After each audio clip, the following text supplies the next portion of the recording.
Russian Emperor in Panfield. Sky Darcy leads. Russian Emperor's 2 lengths away with Panfield. Sky Darcy needs the post. Russian Emperor running out of time. It's Joe and Sky Darcy for the derby. Welcome to Bet Doctor, a behind the curtain look at how pro punters bet. I'm your host Scoot. I'm joined by the punter's punter DK. There's Scooty, here we are. And we've given Darcy a week off, and we've got Nick Noonan in the chair. Nico, how are you, mate? Yeah, good, mate. I think the punters would much rather look at Darcy than me, but we'll go on Not with just it this the punters. week. So, yeah, good to be here, boys. Back for Bet Doctor. Keen for the show. We've got some big guests on, so it should be a good show.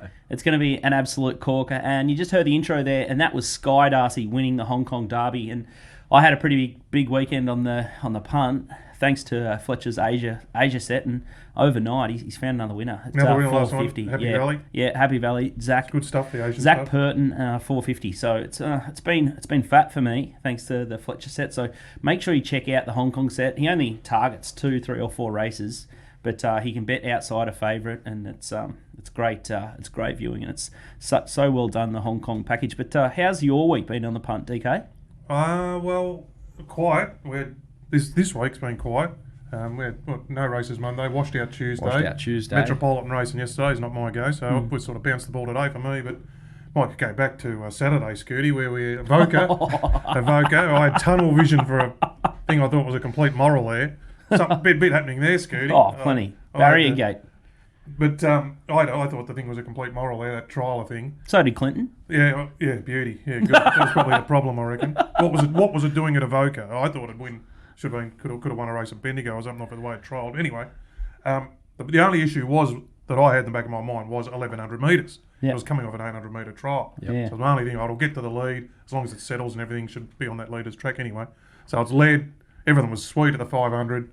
The 300, the alarm bells are ringing. 150 Flat something. tire at the 300. Yeah, something gave it windburn, and anyway, I had to go to an 8th birthday party not long after that with my family. I said I'd take them and go on this and that. So I was said to be mate at the party. I said, "Where are the stubbies?" And I'm, kicking myself. I fall into a Clint McDonald first starter and all this. And anyway, then I flick on Twitter 20 minutes later, and up says, "Hang on, there's an issue with the no correct weight. What's going on at Avoca?" Anyway, no race, run over the incorrect distance. 1,200 metres. It was the biggest. It was like the best winner I've backed for the last 6 months. I tell you, because the money was torched and gone, and I was filthy on myself. And they actually got it back. Didn't win on the road, but that was a win to me. It was huge. So anyway, lesson learnt there. That's for sure. But that was one of the other. So that was an exciting.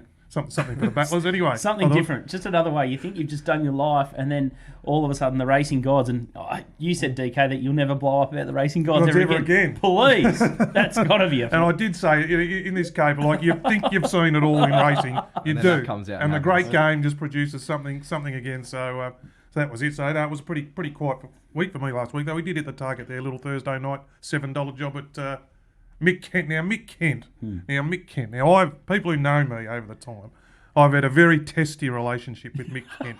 And I've actually, you speak to Matt Cosgrove and Juppy and these, like, they said, you barred him. And I did bar him. Said, I cannot catch Mick Kent. But I think since he's come back, he was going to have a sabbatical and then COVID hit and everything, but he did have a break, handballed all his horses out. They've all come back. And he's training again. He's trying a heap of winners, particularly at Pakenham. Well, maybe it was just a little theory from him just to get out all the old, the bad ones out of the stable, and then just Could get have the been. clean back to the system. But I reckon now they're training differently. They're not wasting runs. He was one. He's very hard to pick at times, but they're not wasting runs. Peter Moody's another one. So Peter Moody had weight and numbers at Caulfield. He had 250 horses and would win races by weight and numbers. Yep. But his horse, if you were in a 2-horse war with a Darren Weir horse or an Arch Alexander or a Simon Wild horse, you want to be on theirs. Peter Moody's horses didn't have a lot of strength. They just won by weight and numbers. Now, the way he's training down at Pakenham, he's had his time off, rethought his training, got the nose rolls on them all. They're all showing strength. Like, I think a lot of these training methods have changed to the Europeans and things like that. Don't you? What do you reckon, Nico? Yeah, well, they're nearly a bit boutique, those stables, aren't they, now? Like Mick Kent, he'd usually have, 60, 80 horses at work. He's probably only got 20 and now. probably got shares in most of them. So, yeah, and same with Moods. He's probably only got 40 or 50 compared to 200. So they've got a lot more time on their hands to look at their horses, and they're both absolutely flying. And you can see it in provincial, especially in the maidens. They're just killing it. So you've got to adapt. Like I said, Mick Kent, I had to think long and hard about that the other night. But Mick Kent, and he's using good jockeys, used in D-Lane. D-Lane's just jumping on everything for him. So which is not a knock at all for the things punters. change, and I'm back on the Mick Kent team. And we've unearthed the star, Roaming Brian. DK on the mic. Roving DK. That was good. That was good How fun. good was it? Money Valley Nights at the Valley on William Reid Stakes night. I didn't know how that was going to go. We had a great night. No one knew how it was going to go. Yeah, it was going to go, and we got through and everything like that. But you said, look, I'll throw you the mic, you just do your best. And I went, oh, what am I going to do here? A couple of glasses of bubbles, and I'll go around BZ, you straight, yeah. So, but then the good thing was the cameraman, he said, look, good operator. He said, you tell me where you're going, I'll follow you. So, that'll be all right, be a bit like Roman Bryan, you know. So off we headed, and it was good. And you said the feedback was good and everything, and I enjoyed doing it, and the guests were good, so it's good fun. Yeah, it was a great little night at Moonee Valley. We had a couple of AV problems. We couldn't get the speed mats up and going, and we had some sound issues early. The people at home could hear us, but then people in the crowd, the mics and the frequencies, and that's sort of just part of the nature of sort of going onto a live track for the first time. So we'll try and iron out those bugs, but it's definitely a concept that we'll try and pick up maybe later in spring, and we might do the next couple of streams back into the studio. But I thought the boys, especially the SA boys, we've got Shane Adair coming on later, but gee, John Kelton and Shane Adair, they were just clinical. They were cool, calm, collected. They were riding the bias. They identified the bias very quickly. Well, both teams did, but they sort of punted a little bit smarter than their opposition in the Vic team, although the Vics were only two probably winners away from causing a bit of an upset too. But wow, very impressive from Mr. Kelton and Shane Adair. Mr. Kelton's got a big reputation. He has been amongst us, probably amongst. He's a big owner and everything, but in South Australia, a lot of people know him. He's the man. He's a man, and I'll talk to guys who were punting even 20 years ago, and they said that John Kelton, really clever bloke. And remember, John Walter threw something up on Twitter, said when he was at Bet Easy, he was the hottest client they had. Yeah, things like that. So he's and Shane did well. But it was good. It was a good night. And I'll tell you what's good. If that's the base, that's the starting base, and we can improve off that, mate. There's so much that you could take away from that we can make that such a great thing going into the future, I reckon. The boys made it into the Little Birdie office before the big race day, and I spent a little extra bit of time, and I was chatting to John and his sons and their group of mates. They're the next generation of punters, so there's a little junior John Kelton out there around sort of 20 and 21 years old. Don't tell them that. The bookies are absolutely exactly. So they've got a crew and they're starting to jump into horses, and it's just great to hear that the next generation of smart punters that can regenerate, and they're owning horses and they're doing the form, and they go around there on like a Thursday night and they're all just like desperately keen to get into the form. And it's similar to you, Nick. You're born into racing. You've got no other option. You got no chance. You're just bit by the bug early, and then that's it. So at least you're doing it the right way. But and I think COVID's helped even the guys who weren't born into it, like we're all being born into it, but who weren't, to connect to that thing where they sort of were probably heading network, but it's more heading towards the sports and everything. When the sports are all having a spell, Australian horse racing, Victorian horse racing, and then soak up a lot of this product and everything. And I reckon it's been great. So even getting that wider generation, I think, is really good for us. 100%. And there's so much more info nowadays. Yeah. Like, Nick's got his show, the racing show. We've got Little Birdie, the rant guys. There's so many people that are offering opinions, and it's just so easy to create this content, and people are willing to share different ideas to grow the game. And there's never been a better time to learn. Exactly. Like, previous years when you guys were trying to learn in that. We only had Lambourne, Mark Lambourne. He was the first. Yeah, even way back when. That's right. But even with the public stuff, Mark Lambourne. But I learned Anthony Dowdy was my first mentor, and that was he was a bookie because he kindly pointed me in the right direction. But you needed someone to sit with someone one-on-one and who'd give you time and give up their really IP to take a liking to you as a young fella and train you up. But now there's so much good stuff out there, and I think the corporate bookies have contributed to that because they've made the punt, getting on the punt a lot harder, and all stuff. I'll share my stuff with people who can get on, and so. And puntingform.com.au, like, I had no idea about the database when I started in betting, 10 or 12 years ago, and that's evolved, and the product's evolved, and all the sectional times, the benchmarks and stuff like that. Nick's a disciple of Punting Form as well. It's easy now. Benchmarks sort of 3-4 years ago, no one was talking about it. Now everyone's using it. Everyone was just kind of sectional times and all those kind of things, and even outside of the sort of little racing punting bubble, like, still even in like the circles of the trainers and that, there's still so much to learn from them about benchmarks and all those kind of things. In the trainers that are switched onto it, you can tell because they're placing their horses right, seeing that those horses come out real fast races, they need 3 weeks, not 2 weeks, all those kind of things. So they're cluing on. That's right. You're spot on. That's only in recent time. Databases like, so 2008, I started with Mark Reed. Was that 13 years ago, something like that? And they had the Mark Reed Iris database, which he started from scratch, and I was mesmerised by it, and then finished up, and then punting form, and there's other ones out there as well. So it's just, mate, the intel's amazing. It really is in this day and age. And Nico, you're joining the subscription world. You're just released a product at a very cheap price for your mounting yard stuff. You've been doing the mounting yard stuff on a free trial with the Telegram app for quite some time. So there's been, you've had almost 500 people subscribe to that, and you've been getting really good results. You found Masked Crusader last Friday night as well in the William Reid. You do some yard stuff. You've got some punting form. You do big replays. You've got the racing show. You're all in. You just never turn off from the racing game. Never stops at all, does it? And starting this week, so littlebirdie.com, head to the shop, mounting yard by me, and you can just get involved there. It'll be race by race. Hopefully providing some detailed yard reports for the punters, which I've kind of been doing over the last sort of 6 months at the meetings I could get to through work. But now, giving work the flick on the Saturdays and the Wednesdays, and we're just going to be all out. So all the chips are in there, and we're just going to be hopefully find the punters a few winners there on the Wednesdays and Saturdays. Going wherever, going to Bendigo Saturday, going to Sale, going to Ballarat, wherever the races are Wednesday and Saturday, we'll be there. Exactly, and Nick's a big trial and jump out watcher. You've probably seen some of his trial reports. They're sensational. Maybe you saw them through Betfair. He's done quite a lot of work for them, and they sponsor his podcast as well. So make sure you check it out. We're doing a little trial, $1.10 for the first couple of meetings, just so you can sample it and see what it's like. The guys that have been on for a while, you've had a really good run. Help support Nick. Keep him up and going. It turns out to be just over $1 per race, which is crazy value. I'll tell you what, Saturday, looking forward to getting out to the track at Bendigo. It's going to be a cracker. Long drive ahead of me, but the excitement will just be building because there are some real cracking types running there. We'll talk about it later, but it's turned into a cracking meeting. It's a great meeting. Absolutely. I haven't seen interstate horses come down for it and things like that. So anyway, we'll talk about that later on. Fantastic stuff. So head to littlebirdie.com and check out the shop. It's Mounting Yard Mail by Nick Noonan, and you download the Telegram app, but it's definitely worth checking out.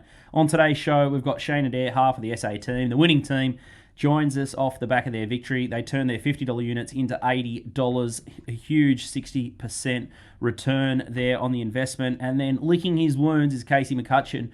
We're going to trigger Casey today by having Nick on the show. I don't think he knows he's here, but Nick has chased him out to the picnic meeting and took him for a couple of thousand the next day. To Alexandra the next day, and just day after the stream, and just got him for a few stings there. So he's not too happy with me at the moment on Casey. Some good banter there. We're going to have a look at the Golden Slipper. We've got Leigh Saville from Roll the Dice Racing. He's going to give us an update on Profiteer. I think Mick Price has been up in Sydney all week, and it's an interesting angle here. I'm a little bit worried about some of these slipper horses. Have they been cooped up? Have they got the work into them? Is there any angle out wide for horses that have done more work in the lead up? They're not. I'd be really worried from horses if you're going to back horses off a really big break. It's just been underwater. It's just torrential scenes up in Sydney. So it'd be good to get some insight from Leigh there. We're going to take a break, but a big thanks to our presenting sponsor, puntingform.com.au. Nico is all over it. DK loves it. I've been into it for about 5 years. You do not go backwards on the punt once you get this stuff. The black book is sensational. The race comments area is great. So you can just store all your comments and information up in the cloud via puntingform.com.au, and it's all included in their price. We're going to take a break, and first up, we're going to talk Adelaide with Shane Adair. Beat the bagman. Welcome back to Bet Doctor, a behind the curtain look at how pro punters operate. I'm your host Scoot with DK, the punters punter, and Nico Noonan. Darcy is sunning herself up in Brisbane. Well, she's copped a deluge of rain, so hopefully she's finding a way there. But I tell you what, talk about find a way. Shane Adair and John Kelton absolutely donkey licked the Vicks last night. Kicker Vic was out in force. Welcome back to the show, Shane Adair. Thanks, guys. Thanks for having me back on the Bet Doctor. Geez, we've gone from Darcy to Nick Noonan. It's gone from Group 1 to a benchmark 58 overnight. What's happening there? It was a fantastic night, as you said, and nice to get away with the chocolates. Mate, you'd be bendering over there in Adelaide. A couple of the, I think, was it Brad Crouch style celebrations there, or have you guys come down off that cloud? Did you put the trophy on 1A as you said pre-race? Well, I'm actually recording this from a pub in Adelaide. We haven't actually stopped since Friday night, so we continue on. But it was a little bit of pressure handling other people's money for the night. Myself and John were a little bit nervous, and I guess we just put a toe in the water early, but we could have gone a little bit harder, but a win's a win.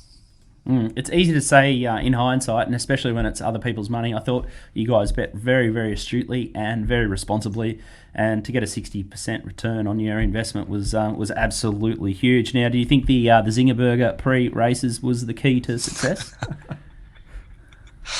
I'm not sure it was the Zinger Burger. I think it was the driving to the KFC might have been the big incident. That definitely G'd myself and John up. It's taken 10 or 15 years off my life. You were driving Scooty. I was steering, and we were under time constraints because it's a lockout. You have to bump in, and you have to be there by 4:30. So we're really on the edge of making it in time for the races there, and we had to go to KFC, and I accidentally turned down a one-way street, and I didn't know that it was a one-way street at the time. And then some bloke was out there washing his car or doing something, and he's tried to nearly perform some sort of citizen's arrest. So I'm in the car and I'm steering, and I'm in a four-wheel drive, and old mate is there trying to take a photo of my number plate. Mate, I was just like, cut it out. Anyway, we had bigger fish to fry, the Money Valley Knights, but I'd almost forgotten about that. So hopefully he doesn't dob me into the coppers. But thanks for bringing that one up, Bagman. I'd completely forgotten about that. But I think the Zinger Burger was the key to success. You bet better on KFC Rocket Fuel, so it's good before the match or after the match. And we might have to shout out to KFC. They just started sponsoring Hawthorn. We need more food sponsors, but. Bagman, let's talk about Adelaide this week. It's a cracking card. We've got the Clare Bear Stakes, and we've got the Manahai Classic. You got a couple of black type races over there. It looks absolutely sensational, and we might just get the market up there, courtesy of TopSport.com.au for the Manahai Classic 1100 metre race. And the market movers early. Liar, everyone's familiar with this horse, $4.20 into $4. Hummer $5.50 to $5, and then Ghana is $7.50. Out to $7. We haven't got a replay or speed up there, but what are your thoughts on this race, Bagman? Yeah, as you said, Scoots, the race is really starting to heat up now as we head towards Carnival in late April, early May. As you said, Liar is a horse that we've seen in Adelaide before. It's ran well here. Hummer also brings strong form across to South Australia and has performed well at Morphettville. And then you've also got your Gordon Riches runners, Bold Star and Ghana, who can never ride off in a race of this nature. Look, I'm thinking Hummer around that $5 mark. I think we'll get a nice run just behind the speed. There's good speed drawn in, goes well here at the track.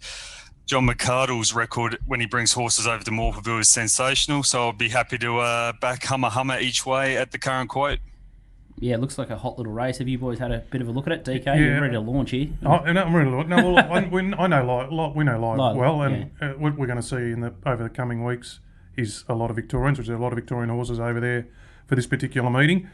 Live's very good fresh, very strong SP profile fresh.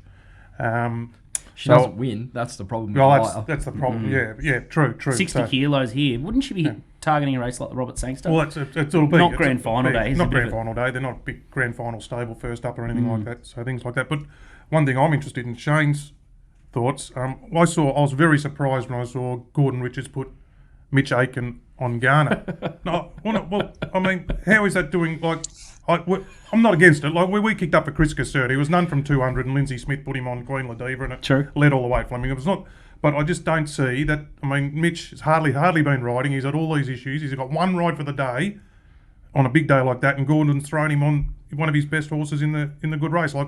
Loyalty of trainers, you cannot tell us that's fantastic. But when I saw that, I thought, I don't like that horse. It's got to be a double figure chance now. I think once the algorithms kick in, I think it's going to drift out probably to $15, and I think we just double our bets probably. Maybe it's all part of Gordon's grand scheme to launch a plunge on Saturday. Get a price on it. I don't mind the angle there. And yeah, definitely Bold Stars as a runner that's been racing in quite stronger races than this. And I think, you see a couple of duck eggs there at $12. I wouldn't be surprised if a big upset there. Him and Ghana are just horses that can show up in races like this. And Ghana, I got a little theory on Ghana. He's a horse I've loved for a long time. 1,000 metres too short, 1,200 metres too far. 11, perfect. Perfect setup for Ghana, 1,100. Love that. With a better jock. Yeah. so don't bet early there. And Hummer is just so consistent. Yeah, she is. She's very hard to knock. And the big tick there is Jamie Mott going over to ride. You'd think he'd be getting plenty of rides here in Victoria at Saturday at Bendigo or even at the provincial meeting, and he's gone over there. just to partner her. So that's a big tick in her corner as well. And no knock the McCardle stable of late? No, I wouldn't have thought so. Okay, let's kick across to the Claire Lindop Stakes, and I noticed you can get Claire Bear merchandise across the Twitter sphere. So if you're a big Claire Lindop fan and want a Claire Bear T-shirt, and if you want a Mitch Beer T-shirt, you can even get them. They look really good. It's good. I saw them It's in the last night. VB tinny colours. Mitch Beer with his big mug on the front. It looks outstanding. So whoever's doing that is doing a great job promoting racing. That's for sure. Well, look at the topsport.com.au market for the Claire Lindop Stakes, and there's a few familiar runners here from last year's show, that's for sure. Victoria Key has opened up favourite at TopSport 440, Another Award 550, Scream Dream 550, Perfect World 550. The bookies aren't giving you much in the early market, and there's no big moves. Help us here, Bagman. Actually, we're gonna slide to the replay of the last start of Victoria Key, and you can just talk us through that when it pops up on the screen now. This was on Adelaide Cup Day, and look, the track was favouring, I guess, horses that were on pace. Victoria Key was just off behind the speed. Ain't much a lot of impression in the straight, and probably needed the run. But today's race, it's definitely got a huge class edge on his rivals. If it performs to his peak ratings, it would definitely be winning this. Query for mine is the 1600. Does it want 2,000 or 2,000 plus? But look, I think at the price, I'll be winning on it if it gets up, because I think it's more around a $3.50 chance. Looking at that replay, gee, it hit a brick wall for the final 200. It sort of conked out. I'm a little bit wary. Yeah, well, you look at the data, like she's run the 9th fastest last 200 metres of that race on the punting form data. So maybe that is sort of an indication she may be looking for a bit further. But like Shane said, you look back through her figures last prep, like her figure in the Wakeful is enormous. So if she can replicate that in a pretty average race, like that's the goal, isn't it? I wouldn't tip them. She wants further, but yeah, well placed in that grade, but I prefer more ground, third up or something. The Tony McAvoy is an interesting camp, isn't it? They can spike horses off a flat run like no other camp. I've been bitten many times. He's another one. You say I've had problems in McCutcheon, or he's another one of real problems with Tony McAvoy, and I'm still not in love with that stable, I'll tell you. Even though they moved to Ballarat, and I've got a theory about all these trainers moving to Ballarat, Andrew Noblet and things like that, training a lot more winners than he did at Caulfield. Now McAvoy's got the Ballarat stable and things like that, so I think there might be more winners coming in Victoria, but we'll see. You've got strong opinions about Ballarat, Nico. We were only just talking about this in a private chat a couple of days ago. I don't know how anyone would move to Ballarat. It is one of the lower joints in the world. The training facility is grouse. But where else are you going to go? Down to Pakenham? Down the peninsula. A gale down there. The peninsula is the place to be. Surely get down on the beach and all that. Ballarat, the hill track's good, but in terms of a town and just all the setup around it, the cold mornings leave me completely out of that. It does snow there. It snows more than anywhere else in Victoria, I think. In Ballarat, well, you got Mount Buller, obviously, in the Alps, but outside of that, Ballarat, it cops snow all the time. Maybe I've just spent too much of a day there on track, just battling away in 4-degree weather. That's it. I was cured of all that. So but, maybe that's why I'm just a bit dirty on it still. Pakenham and Ballarat evens each at 2 for mine. They both got their place minuses, that's for sure. Have you ever made it over for a Ballarat Cup, Bagman? Maybe in your youth, hunting? Not a Ballarat Cup, but I have been to Ballarat, and a lot like Nick, I won't be back. We went there. I took the family there for the little, because we couldn't get away, so we went there for over Christmas, New Year, whatever. Where we were going to go, we couldn't go anywhere because only virtually go in, and the borders were locked. So we popped up there, Sovereign Hill and all that. Yeah, that's all right. Not a bad joint. We threatened Find our your gold, eldest. DK? Hey? No, of course I didn't. What do you reckon? Tried for an hour trying to get something out of the wreck. Anyway, when the 9-year-old doesn't eat his dinner, we always threaten that we're going to take him to boarding school in Ballarat, and he changes his tune really quickly. He all of a sudden starts eating his carrots and his veggies. Up to St. Pat's. Absolutely. All right, fantastic. I thought it might be just go for a drive with Scoop. Might wake him up. Oh God, it'll be interesting to see what comes of that. That citizen's arrest or that attempt to get me. Thanks for reminding me, Shane. Now I've got anxiety and I'll be keeping a close look in the mail, but I don't know. I don't know if you'll catch me or not. No, I hope the law doesn't catch up with you, mate. But yeah, it was a fun time. Anyway, it was worth it anyway. The Zinger Burger and the result from the Money Valley Knights. Again, a big congratulations to the SA team. Pass on our best to Eagle. It was just unbelievable viewing. I love the kits. The costumes of the SA team were just brilliant. The vintage SA State jumpers. And let's hope that Casey and the boys can steel themselves to for a return leg, or maybe we can find a New South Wales or a Queensland team, might get the Racing Ramp boys or John Walter to form a Queensland team with John McLeod, and we might start a little circuit. It would be fantastic, and it'd be great to get over to Adelaide and support one of their big feature days. But a big thanks from us, Shane, and good luck on the punt this weekend. Thanks, guys. Thanks for having me. Enjoyed the night at Money Valley Knights, and we look forward to bigger and better things from Bet Doctor soon. Big thanks to TopSport.com.au. Australia's biggest betting bookie. Without TopSport, we couldn't put on the big streams. No, they did the fantastic. Didn't Tristan shave his head? Oh, he shaved the melon. Shave for the shave for a cure or something? Leukemia. That was fair. Well, they raised a fair bit of money there, matched every dollar.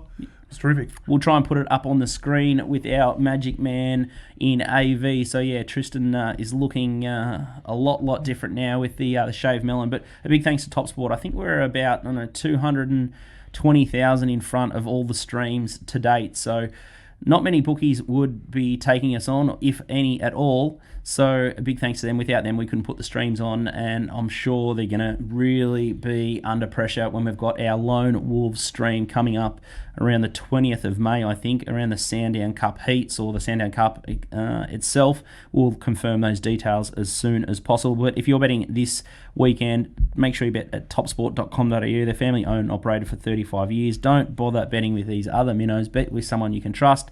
They hold the biggest bets and they'll take your bets without any doubt. Bet with a bookmaking you trust. Bet with TopSport. We'll take a break and we'll talk to Casey McCutcheon and we'll start ripping into the Bendigo card.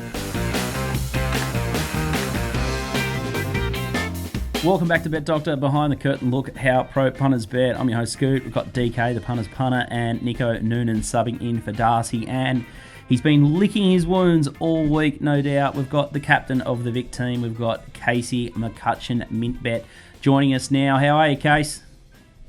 Mate, we licked our wounds after Friday night. We got through. Unfortunately, I've had to honour a side bet here with the Crow Eaters, which has meant I'm wearing a Adelaide 36s with a Super Eagle for the Celts. The bagman just got me a treat on the side there. But well played to those guys. It was a pleasure to do battle with them on Money Valley Nights. It was quite an entertaining night if you were there or you tuned into the live stream. There was plenty of banter. The assaulter from Malta was up and about. Jason has a party, and Guru Josh provided plenty of insight. And it was a bit of a sliding doors moment, wasn't it, in the William Reid Stakes? We all sort of targeted that race and knew that that was going to make or break the competition, and the winner, whoever played that best, would win. But it turned out that SA had quite a big lead up until that stage, and then both teams found Mars Crusader. We're going to just get the replay up of the final 400 case and talk us through your emotions and talk us through the race.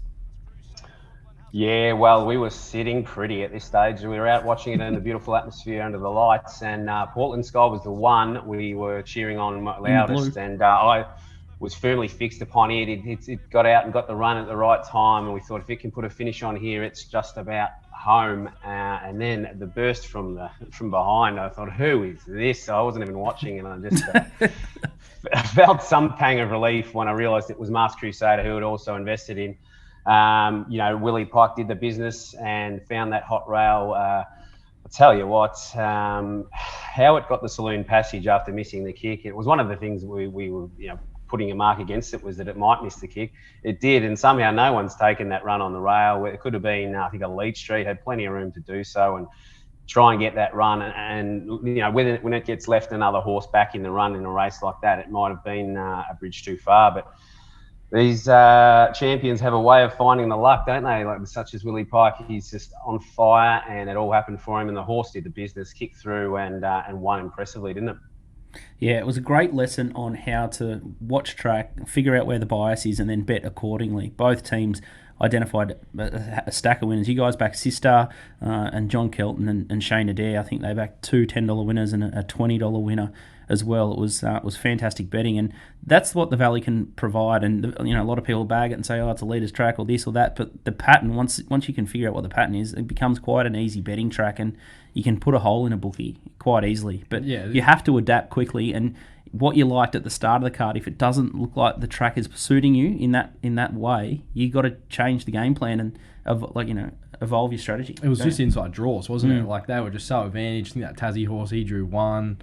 Miles Crusader drew barrier number 2, so that was definitely the place to be, just scooting along that rail like Pikey was doing. And I think they clued onto that late as well. Miles Crusader was, $9 into sort of 7. It got absolutely crunched in the last 5 minutes. Whereas September Run, it was drawn poorly, and that was dead set Express. Express in the market. 13's late the fair. 13, yeah. So the market tunes in as well. I mean, the market's very, very clever, very refined. So, but yeah, watching the buys. But Pike's just loading like man possessed. But he had to copy his medicine after he missed the start and ride for luck. That's what you do in those situations, he said it himself.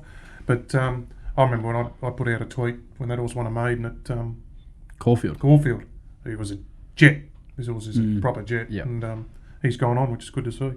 Now, we've got the Bendigo standalone meeting this Saturday. And, Case, just a bit of a side note, Nico Noonan gave you a bit of a touch-up, didn't he, on the Saturday? Just on the... If Friday night wasn't as embarrassing enough as it is, you've toddled out to Alexandra, and then up pops Nico Noonan from the clouds to knock you off in the picnics. What happened there, mate? That's it. I bounced out of Friday night. I'm feeling good. Get up the highway to Alexandra for a very casual, lovely day at the picnics, which are always magnificent. The Alexandra Cup. I didn't know Trav Noonan's calling him, and he's brought along his pro city track yard watcher to come and knock us off. So, no, it was fantastic fun having the Noonan boys along. Trav did a magnificent job behind the binoculars as well, and Nick was there keeping us on our toes. He came up to me and said, how big a bet can you have at the picnic? I said, well, bring it on, big fella, and he did. So, no, that was great. Definitely kept the blood pumping after the big night Friday night, and we had a great day. I think Casey got the better of me late. There was just a few. They opened up 250, just an absolute moral in the last, and as soon as I walked into the ring, $1.08 straight away. Like, there was just no one wanting to take any bets there. So they definitely clued on late. His horse, Molly Duke in the cut, was pretty unlucky. He wouldn't have been sitting too well if that horse had a go up, because I had a good crack at her. She looked $1 million in the yard. But no, good day out at the picnics, and like Kay said, the bookies will bet you. So if you're willing to get around it, get around the yard and do a bit of form there, there's definitely money to be made there, punters. He's no deal case, and it's just bread and butter for him every week. He just absolutely slays them. Now, looking ahead, Bendigo's weather looks pretty spot on. And Case, let's get the Bendigo Guineas market up first and look at the market movers. We've got Anna Visto $2.70 out to $3. Redeal 10 into 8. We've got Military Parade $8 and Palace Whisper $9. We've got no replay, but we've got the speed map up. What are your thoughts here? This is the Guineas. Obviously, we have a pretty shortish favourite, Hannah Visto, and you can understand why when you have a look at the horse's form and some of the SPs it's been delivering. But I'm just worried if we have a look at its last run, and if you have a go back and have a look at it, Flemington, it reefed its head off and basically got itself beat. It missed the start and was subsequently, trapped at the rear with Ollie and pulled its head off throughout the race. Still finished off really well. And it doesn't look unsuited here with the gate that should suit. But I don't know about you guys, but $3 shots that might miss the start and over a race and not my cup of tea. But there's not a lot of speed in this race, which is another thing that can get a horse over racing. It does have Jamie Carr. We try and remedy everything these days. Put Jamie Carr on, but she couldn't tame the Wild Buffalo River last time, so nothing's a fait accompli in this game. So if it over races, there are a couple of horses here in a race where I don't think as I said, there's a lot of speed that can launch. So I'd be tempted to maybe play some smaller chip bets on some of the value runners. And the three that have caught my eye, and one of them is one I've been following for a little while, which I backed in the, I think the 1,000 Guineas pre-post, never got there, but they've sort of cuddled it. The first one is Redeal, who was, I think, surprised the camp at Sandown with how well it went. And if it comes on from that run, it can launch off a slow speed and might be ready. It's a really progressive horse. I backed it in the pre-post, the futures for the 1,000 Guineas last season. It was tucked away and never got to the race, but it is one I like at double figures, along with Mozzie Monster, who's a winner at the track. Again, I'm looking for these horses that I think can launch off a slow speed. And if Anavisto gets herself tied up a little bit over races, it might be vulnerable to horses that have got a bit more value at the price. And the third one is Declan Bates, no restriction. So it's another horse that's performed well. It had a freshen up. It was around third or fourth up when it had put one of its best runs in the last prep. It can really motor home, looking for 1400. Those are the three that I'm probably going to play around this favourite. And, if Jamie Carr finds the key to Anavisto settles, it's probably going to be really tough to beat. But on just reading, maybe there's going to be a lack of tempo. I'm happy to play those $10 and $20 shots. What do you boys think in the studio here? Any of these horses ring a bell? Nico? Yeah, they do. Anavisto had a good crack at last start, and she was very, very unlucky to get beat. And the format of that race is a bit sus. Military Parade, I thought, was a horse who looks like he's got a fair bit of talent down there from Sydney. Recent trial was really good, strong through the line. He'll need a bit of that Masked Crusader, Team Hawk's polish there from barrier number 2, though. He'll need that luck there, but he looks a pretty smart horse. I actually backed the local last start, Air Defence at Moonee Valley. Found him from the yard, actually, so that was a good result there at 30s.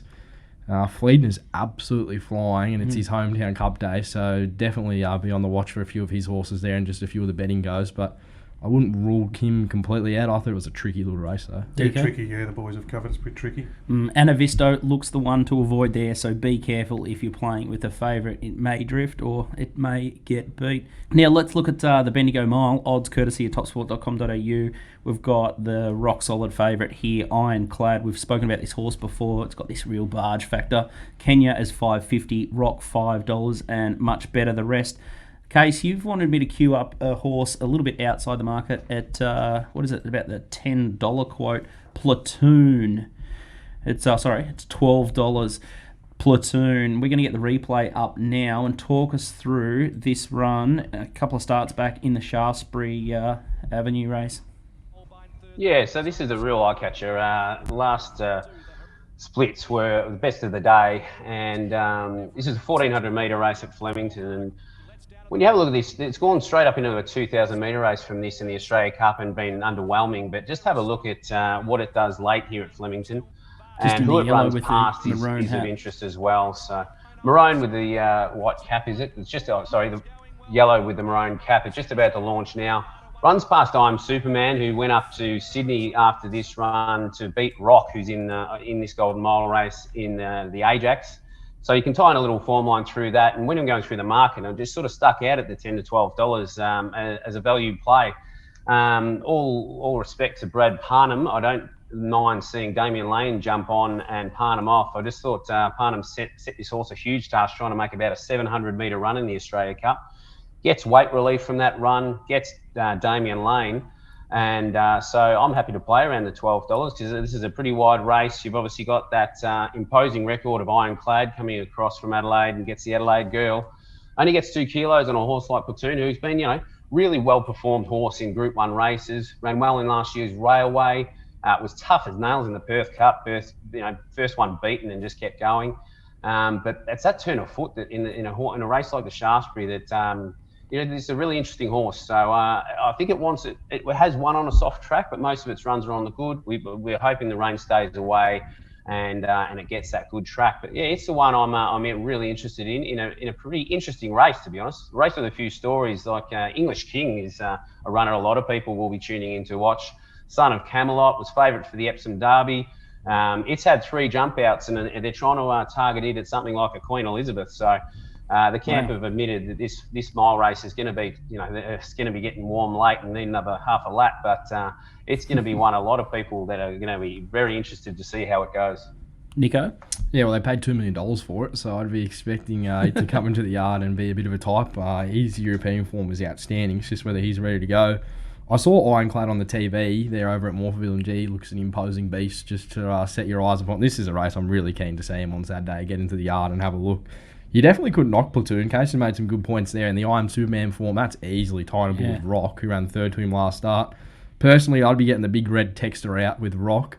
I reckon he's a million's chance to run. Drawn barrier number 19. Now the Sydney's program's been pushed back a week. I reckon he'll just stay up in Sydney, and I doubt we'll see him here. So there might be a bit to come out of your market there, punters. But yeah, Ironclad, probably the horse of the most interest for mine, and Platoon, I couldn't knock at all. DK, any thoughts?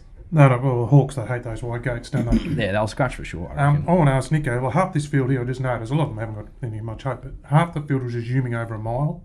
What are you noticing about looking at these sort of horses in the yard, or these imports, the fitness base that these trainers are putting into them to kick them off over a mile? I mean, they've got to be fit. You know, that was the old thing. I used to, 5 years ago, first up over a mile, I bet against them confidently, but now it's all changed and the trainers have adapted. So what do you see from these in the yard? Usually they're fairly sort of forward. Like a horse like English King, if they're looking to go to Queen Elizabeth, that's only, 4 or 5 weeks, so he's going to be fairly forward for a run like this, and that now they have all the sort of preparatory work they can get in with jump outs and those sort of things. So yeah, I'd expect him to be thereabouts. A lot of them still kind of need the run. There are a lot of lightly framed sort of horses, the European, so you can tell when they need the run, because when they're rock hard fit, there's just nothing of them. They're a bit skin and bone when they're rock hard fit. So if they've got a bit of condition and a bit of put around sort of the muscle areas and that, you can tell. But yeah, I'm kind of with you. They're definitely a lot more forward than probably years gone by, a lot of these horses. This is one of the deepest Bendigo miles that I can remember, and I really like the look of Ironclad. I've said that a couple of times, and I love the look of the Platoon setup. I'm actually not fussed by that. A lot of the Perth trainers don't mind putting a horse sharply up and distant to drop it back from mile. I've seen it many times, and might have even won an all-star mile off that sort of platform. The Williams Yard, for memory, taking a horse out to 2,000 metres and back to... Drop back to the mile. The mile. Regal Power. That's it. So, yeah, I wouldn't be turned off by that at all. But it's going to be a fascinating betting race, that's for sure. And we'll see how the track's playing. But if you want the latest mail there, Nick Noonan's mounting our mails. Just an absolute lay-down misère there. $1.10 for Bendigo and next Wednesday to get a little bit of a sample. And if you like it, stay on board. Now, let's look at the last one on the card. Case, I'm not sure if you have had much of a look at this one, but we'll let Nico lead the charge here on race 9, which is the no fuss event hire, benchmark 78. And Nico, market here, we've got Fighting Harada 420, Superium has been 750 into 7, and Exeter 750. And then we're just going to put the replay up of Fighting Harada and talk us through this one. Yeah, well, I was at Down last start. It was the first time I'd seen him in a long time, given he had a long time off. And he won first up packing him, then went to Down. And I was a bit great up on him, sort of second up. And I looked at all the horses in the yard. I think there was 12 and all 11 in the yard. And I thought, gee, where's this Fighting Harada? 2 minutes later, he walks in. It was dead sight looking like Buddy Franklin walked in Sandringham 2's reserves change room. Like, it was just a completely different class to them. I still think he's got improvement to come out of that run, but... Jeff, what I saw in the yard there, if he does improve coming into Saturday, he's going to be mighty hard to beat. And I think he might be a horse in time that might be suited to blinkers, but just that last 200-metre sectional, he was the 7th fastest of the race, and he's still kind of holding him off, so I think there's still a bit of improvement there. Now third up, should be peak fitness. Dan Yendall, putting him in the grouse from barrier number 4. He's probably one of the better bets in the day for mine, Fighting Harada. And we've got the speed map available there, and he looks to get an absolute charm run. As you just said, he'll settle probably 2 or 3 pairs back, one off the fence, and he can just launch. It'll be a carbon copy of his last start. Pretty much. Dino's just got to get him out, clear air. He's a big strider. Let him find it. Bendigo will suit him. There's not a lot of knocks here at all. And the way Yendall rides, he doesn't ride for them to be quick, the last section. That's him. He's a momentum rider. Get rolling on him. Own the race. Yeah, exactly. And not really quick last section. He's not a quick last section rider. So that fitness benefit, and he had so much time off that horse. So you'd think that the fitness base that's into him now, third up, spot on. Anything to add there, Case? Oh, look, I can't really. I concur with the boys. It's a Bendigo, nice big spacious track. Yendall, perfect rider. I won't be risking Fighting Harada on the books. Case, fantastic work today on the show, and you are a good sport. You've got the Adelaide 36 jumpers on. You are an entertainment machine, my friend. Freshen up, go outside, stretch your legs, shoot a couple of hoops, get your eye back in, and good luck on the weekend on the punt. Thank you, guys. You got to roll with the punches in this game. We've got the Golden Thong at Healesville tomorrow. Hopefully no Noonans around to shark me, but it's going to be a ripping day. Golden Slipper up in Sydney, Golden Thong at Healesville. How good are the picnics? Thanks for having me, boys, and good luck tomorrow. I'll be tuning in for a bit of that yard mail, Nico. Hopefully we can find a few winners then. Oh, fantastic stuff. The Golden Thong, hopefully it is footwear Casey is talking about. But Big thanks to our presenting sponsor, puntingform.com.au. If you've got some ideas on how you want to model horse racing, you can buy the raw data from them. They can do custom-made options. They can find you a programmer to write and create your own models. From beginner to expert, they have got the lot. They've got the best online form database in Australia, and it converts over to Hong Kong racing as well. Up next, we're going to talk Golden Slipper, and it's going to be absolutely outstanding. PVL, he's pulled off an autumn miracle. It's going to be a soft 7 at Rosehill. Morning, Profiteer here. So this is the last bit of real work I needed to do with him. Huey's come down and rode him for us, which is good. Just ran half mile even, slide of furlong in 13:21. Today was not a gallop where we needed to see him light up at all. I thought he was pretty relaxed there, wasn't he? Very relaxed. Thought early on in the gallop he was going to get a bit busy with me. I see him chuck his head up once. But once I let him move into evens, I actually he was very reserved up the straight, whereas without those earmuffs, and if he was too fresh, he would have really jumped into gear. Yeah, that's right. I think he's booming and ready to go, but you'll see these earmuffs on, which they do the job. Just take the edge off him nice. But anyway, look, he's blooming, he's thriving, very happy with him. Trainer happy, horse happy, jockey happy. We've just heard from Mick Price and Huey Bowman with the final thoughts on Profiteer and his last little gallop there. And he's had the earmuffs on, and we're talking Bet Doctor, we're talking Golden Slipper. I'm your host, Scoot. We've got DK, Nico Noonan in studio, and the managing director from Roll the Dice Racing, Leigh Saville, joins us online. G'day, Scoot. Boys, how are we going? Yes, Leigh. Well, we're not going as good as you. No. You've had Crone win the Group 1 Coolmore, and now you've got the red-hot favourite, Profiteer, in the Golden Slipper, and you've managed to have two. Well, you've had your first weekend up on the drink in Sydney, and now you get to do it all over again, but you get to go to the races this time. This is outstanding. Yeah, a bit like the Hangover Part 2, isn't it, really? But no, we left a lot of nervous energy up there last week, mate, and we're raring to go again this week. It'd be an amazing achievement from Roll the Dice to go back-to-back with the Group 1s. We won't crow it, but there must be some pretty big excitement around the syndication at the moment with Crone. She's absolutely flying and gone to a new level for Mr. Golan. Yeah, she has, mate. It's she's always been a mare or a filly in her 3-year-old season who performed really well at the highest grade, and she's got a couple of good scalps under her belt as a 3-year-old, but she had some injury concerns as a 4-year-old, and then, we sort of thought it might be time to retire her and get her up to Queensland and give Tony Golan one crack at her before the broodmare sales. And he's completely turned her around up there, and she's like most people, loving life in Queensland. And found a price. Like, how's the prices she's been winning at? It's just been double figure odds. So the owners would just be absolutely chuffed. A few of them were in the room last night or last Friday night at Money Valley Nights, and they're just having the ride of their life with that one. Yeah, and I'm just going back to, with the guys at Roll the Dice, Leigh and the ex-schoolmate of mine, Steve Travaglia, it's great to see them doing so well. But it goes back. The guys had Mahuda way back to kick them off, was a good horse and things like that. And I was just saying, Leigh, you've obviously got a very well-oiled machine with the yearling selection process. Now you've got Jeremy Rogers on board. He's obviously doing a fantastic job for you. Just talk us through about your Jeremy. I know he's with Archie Alexander as his racing manager in the day as well. It would help there, but with the yearling selection, he's with you guys. Yeah, he is, DK. He's been with us for since we were raced exclusive with Darren Weir, I suppose. So he was Darren's racing manager back then, and picked a lot of our good horses, including Mahuda, Crone, Anjana, just to name a few. He's got a great eye. He's very underrated, and we love him choosing our horses for us. We also use John Foote to do some bloodstock for us as well. He's works over in New Zealand and overseas as well. But Jeremy's just been absolutely phenomenal for us, and we've got a really good process set up with how we do things, and it's paying off on the track. It certainly is. So who found Profiteer?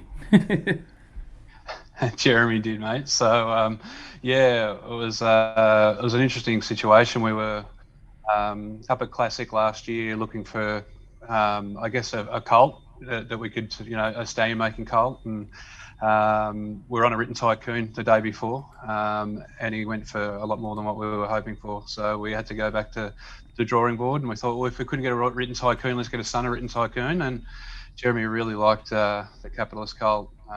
He's out of a nice mare in Athena Lass, who was really well performed, a Schnitzel mare herself, and it was a no-brainer for us to get him, and stretch us a bit to our budget, but the 165 grand seems chicken feed now. Cheap in hindsight. Nico? Yeah, Leigh, it's Nicky. Yeah. She just looking at his sort of pedigree and that, he always looked like he was going to be sort of up and running 2-year-old, didn't he? Athena Lash, he was a really sharp sort of 1,000-metre horse by Capitalist, who's going to be an outstanding sire of 2-year-olds. Of course, won the Slippery himself. Was that always the goal with this horse, to get him up and going for those sort of earlier big money sort of 2-year-old races, especially that English Millennium, and sort of push on to these bigger races later in the autumn? Yeah, it was, Nick. We're certainly not. Normally, we would be looking at late 2-year-old, 3-year-old types who train on, and that was probably by and large the types of trainers that we're using that suited those type of horses. But as is this insatiable appetite in the industry for 2-year-olds and 2-year-old winners, we felt like we needed to play in that market a little bit. In the last couple of years, we have gone big on a couple of colts, and certainly while we didn't know Capitalist being a first season sire, we're pretty confident that he was forward enough and the type that would show some plenty of ability as a 2-year-old. And if he didn't have that speed and that precociousness, well, you certainly wouldn't be thinking he'd be a mile 2,000 metre horse on his breeding, that's for sure.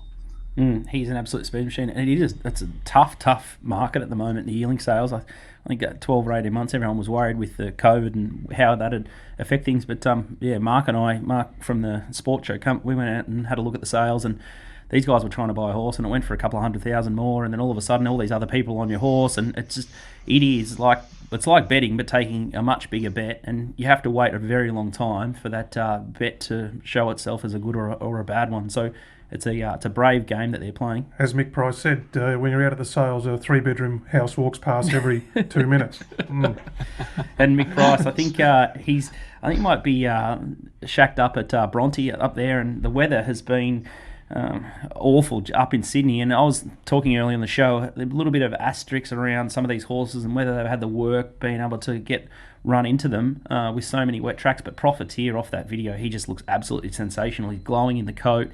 He looks absolutely ready to go. And we might have a look at the market at topsport.com.au first before we get a replay of the Todman.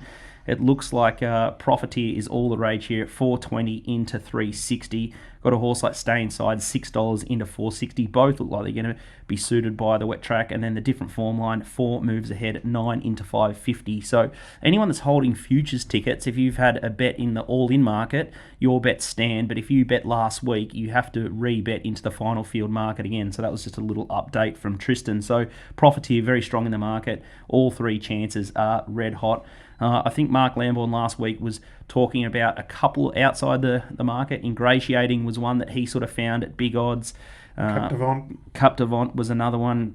Mallory was another one, and Tristan Merlihan's got another roughie there that'll handle the wet weather. It's been 41 into 31, Swift Witness, and it's drawn out wide, so I'd be fascinated to see how the track will play. But we might just recap. It feels like an eternity since the Todman. We might just get a little bit of a replay of its final 400 up now. You've got Profiteer out in front. He's racing very fresh there, and you've got Stay Inside back in the white in the light blue cap. He's just trying to peel out now, hasn't got much luck. And then Nick Noonan and Animo, have a look at this. This is the horse in the Little Birdie Diamond Stream that you guys backed to win 300,000. The great game. Yep. Moral next. How does that make you feel, Nico? It was pretty sick. I had a pretty good bet on Stay Inside in that race. Oh, and he of course. got no luck, and then Animo just flies down the outside. So it wasn't pretty viewing after that for sure. That's the thing. If you can't handle one losing day on the punt, you shouldn't be betting. If you can't handle a bad run, like a month on the punt, you shouldn't be in the game. Trainers do it day in, day out. They have a lot of disappointment before they can crack big winners, and it'd be no different in syndication world. You guys would buy a fair few horses, and not every horse that walks in the stable is Profiteer, is it, Leigh? No, it's not, Nick. And, as much as we can try and take care of all our processes and do, leave no stone unturned, there's absolutely no guarantees. So, even this week, we've had a couple of horses that were nom for races, and just a cold here and a little bit of lameness there, and all of a sudden you've got a couple of scratchings, and owners are disappointed. So it is really hard balancing, all of your stable and keeping everybody up. Well, this sport, there's no bigger sport with peaks and troughs and racing. No matter what part of the industry you are, punting, training, owners, jockeys, whatever aspect you are, it is a game of peaks and troughs, and that's you're prepared for it no matter what, and you're hardened to it over time. So particularly the punting, because you're doing it every day. But it's a game of long-term results, that's for sure. Well, best of luck, Leigh. Confidence levels from Hugh Bowman and Mick Price seem at an all-time high. What about yourself, mate? How are you feeling? Look, Nick, there's obviously getting over the disappointment of not racing last week. I think it's helped the horse. If we can get even to a heavy 8, we're confident he'll get through that. But where it was last Saturday, it could have been a heavy 14 for all we know. But look, he's exceptionally well. The jockey's confident, the trainer's confident. If you're confident and you like him, we're not as Mark Goodwill would say, the kid. I won't talk you out of it. Fantastic. Good luck up in Sydney for the Slipper, and we'll be cheering hard for Profiteer for sure. Thanks for joining us. Go the Vicks. Thanks, guys. Thanks for your support. Appreciate it. Fantastic stuff. Leigh, Saville from Roll the Dice Racing. They're doing a great job at the moment in a very, very tough climate there. Profiteer, very fancied there, up to sort of a heavy 8. I think Mark Noonan tweeted out, or I saw a report there, that the track will most likely be around the soft 7, maybe heavy 8 range. So fantastic job from the club to get it back to that stage. We see out at the Hawkesbury and out west near Parramatta, there's just roads and houses underwater. So interesting stuff to see how the track's going to play. Big betting race this, and there's already been some big moves early at TopSport. There's a handful of chances there, and horses going to these soft surfaces for the first time. It's going to be one that you need to tread warily in. Now, let's have a quick look at the George Rider. We might get Nico to talk us through the George Rider a little bit here. Market courtesy of topsport.com.au. Race 6 is the George Rider. We've got Avilius, $4.20 short favourite. We've got the other runner there is Funstar at $4.60. We've had Colding at $6.50, and you're sort of looking around Dreamforce $9.50, $10 Star of the Seas, and Dawn Passage. Nico, you're holding the golden ticket here. You've managed to snap up $26 on Avilius. Yeah, it was a pretty good bet in hindsight, wasn't it? Wish I had a bit more on. That's probably the knock there. But look, he hasn't won for a while, which is probably the knock. I've been big that Avilius is a miler. I really think this is sort of his pet distance, sort of that mile range. This is a 1,500 metre race, but with the potential of a wet track, it might sort of become like a mile race, depending on how fast they go out in front. Summit out, Dreamforce, I doubt they're going to be sitting up in a Group 1 weight for age. Nash on, maybe you could make the case he sort of half cutted it up last start, but hopefully Nash can just throw him over the line. He's my favourite jockey, Nash. Nash for cash. I was actually thinking back last night, I think on my 6th or 7th birthday, I actually got the goggles from Nash, which he rode on Alstrom over in Dubai. Oh, so that was what I wanted for my 6th birthday. So that's how sick I was, and just a Nash fanboy I was. But I hope he gets Avilius over the line for that big futures ticket for sure. If you think we are talking Swahili, talking up the chances of Avilius, we're going to play the replay now, the final 400, and a horse called Very Elegant and Colette, two notable mutters, are the first two across the line here, and you've got big Avilius sucking in behind the big A with the little stripe on his head there. Well, I thought that was crucial by Nash, because he's just kind of holding him up in behind Very Elegant. He's trying to give him the last crack, isn't he? He sort of gets there, it works out, but he's just kind of, those inside horses just kick back, and I didn't think he really turned it up. Like, the ears are still pricked back. He's still trying. Maybe he just got beat by two better ones. Funstar's back to the inside, and he's beat her. And you would expect he's probably got the improvement, given he was first up there over the mile. So, look, maybe I'm just making too many cases for him here, because I'm clearly biased. $26 about the favourite there. You can do whatever you like. I think it's a really even race. I probably need to look into it further before I can tip you into anything. But we're starting to go over in time now. So we'll have a look at the TopSport big bets here now, early from Tristan and the team at topsport.com.au. The first bet there is Rosehill Race 1, number 11, Andermatt in the Derby. Munro, $1,000 at $10. Any thoughts there, boys? Not yet? Not yet. No, we'll be good on the wet track for sure. Race 5 is the Rosehill Guineas.